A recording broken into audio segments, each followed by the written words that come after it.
Hey guys, Matt and Andy here with Atlas Precision Consulting. We're here for a quick, important message for you, and I'm going to let Andy kind of go from there. Yeah. Wow. We can laugh about it now. We're all right, you know. But so guys, we just got off a channel partner call. And by this time, we know the announcement's already gone out, the press release is out publicly and everything like that. But you're not living in a dream world, Neo. The final on-premise release of Prophet 21 will be 2028.1, which is May of 2028. So Right. it seems like way off in the distance, but man, that's not that far away. Time passes us all by quickly. So we have questions. We're sure anyone watching this video has questions, and we get it. We would totally understand that this is going to be a shock to the system for a lot of companies. Um, our first clue into it was a little bit of a shock to the system too. But, after you progress through the 5 stages of grief and start thinking objectively about it, it's not that surprising, right? I mean, this is a company in Epicor that has been progressively advancing toward the cloud at a pretty aggressive cadence. Um, I think, Matt, do you think it's fair to say that if anything, Epicor is lagging full cloud I, adoption I, I would say that, against the rest of their competitors? right. Yeah. I mean, they're, because when you said they're moving that way, my first thought was, who's not moving that way? Like, Yeah, or is already there. Yeah. Any traditional ERP is moving that way if they haven't right. already. And that's reality with Microsoft Office. Like it's that reality with anything where there's online versions, there's pay as you go versions. That's just the reality of software right now, and it's not the big bad. It's just the way No. things are moving. So I'm literally sitting here scanning through documents. So for those of you who don't know, we're in the channel partner program. We're a services partner for Epicor. We have been for about a year now, just right after they started the For program Profit 21 only. for Profit 21.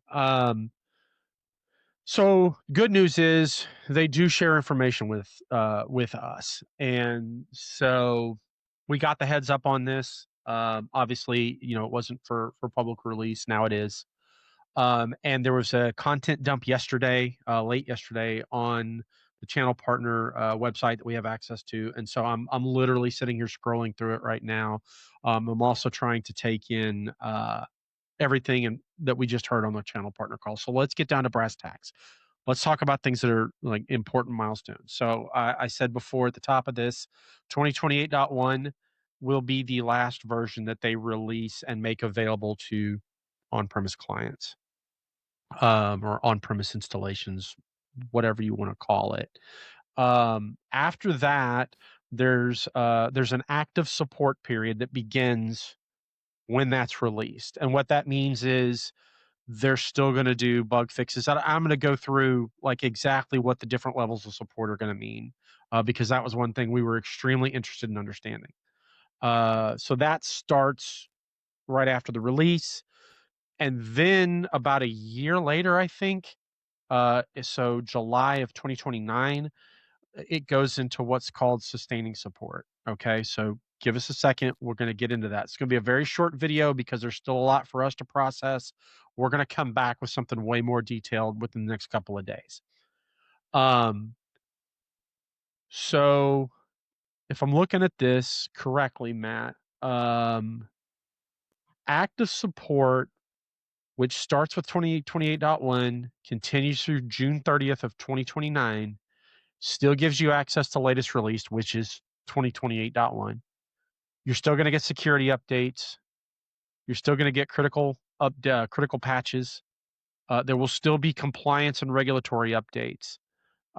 You still have access to knowledge base, and you can still get tech support. Um, and they'll still investigate previously unreported issues. On July 1st, 2029, if you're still on premise and you're still sitting at 2028.1 or earlier, you're going to go into what's called sustaining support, or the you're not going to. The on-premise application will go into sustaining support. And what that means is no new releases, no security updates, no critical patch updates, no compliance and regulatory updates. So, I mean, think about like Mexico functionality, pedimentos, tax changes, things like that. That would not be something that would be supported. Like that won't be patched on prem, as far as we know. And Epicor, if you're listening to this and we're totally blowing it based on what we just heard, please put it in the comments. We'll correct it. I Yeah. mean, we want to make sure that we're speaking truth here, but we're pretty sure based on what we're reading here that we got this right. Um, Application and technical support would continue to be available on a limited basis. What does that mean? It's a little bit nebulous to me, but from what I understand, it's going to mean is they can help you as much as they can help you. If the help requires a patch to the software, that ain't happening. Right.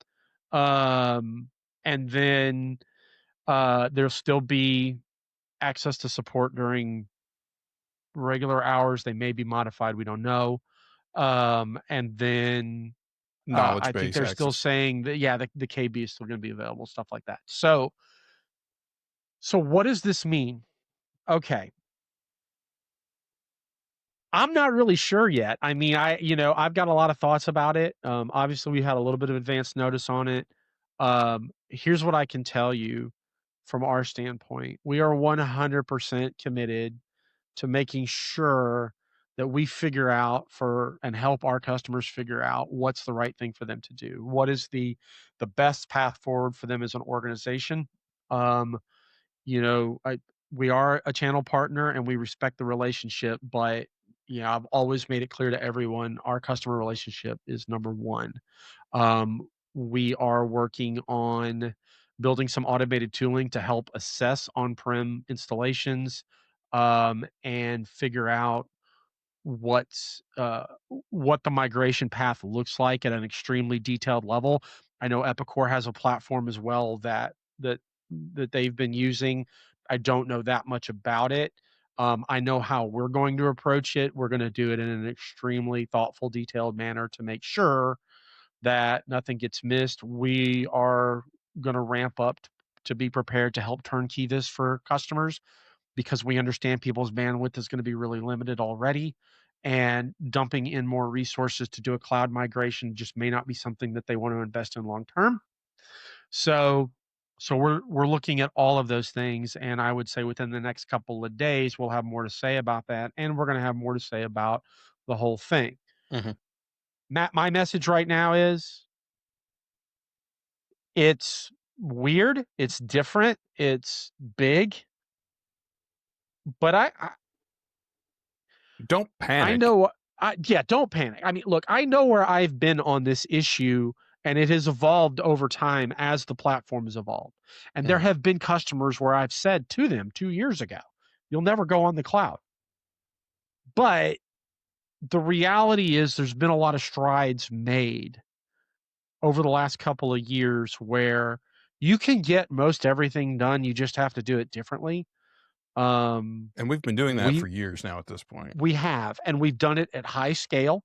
We've done it in the cloud. We've the most complicated, intricate add-on app development we have ever done for a customer just went live in September. It took 18 months to build all of it, and it is all in the P21 cloud.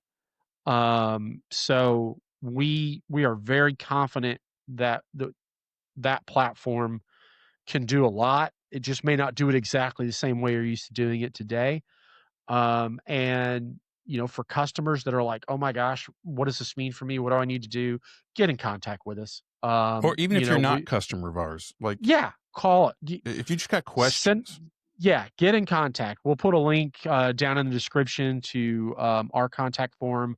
Reach out to us. We'll schedule some time to just talk you through what we know. And if we can help you, great. We'd love to help you. And if not, we understand that too. Right now, I think what we want to do, like Matt said, we just don't want to see panic run through the the range of companies. I mean, it's like I said, it's big. It's a big change, and we get that. We empathize with that. Um, but I don't. I'm not going to classify this as an insurmountable task either. So, No. so we're at 10 minutes. That's double what I said we were going to be. Yep. Yep. Yep. But I don't know how to shorten something like that. So we Uh, will see you guys very soon. Matt, yep. you want to wrap it up with anything? Yeah. Please fire away. The if you take anything away from this, just like I said, don't panic. We've been there. We've helped people do this. That this isn't the end of the world. Um, but we understand that it can feel that way. But have faith, and we're going to be back with lots of information. And we're here at any point in time. You can contact us, email us, comment, whatever. Somebody will reach out to you. And Yep, that's for it. sure. So we'll be back later with a deeper dive once we get our thoughts together and some plans together, and just kind of put that out there for everybody to digest. Thanks, guys.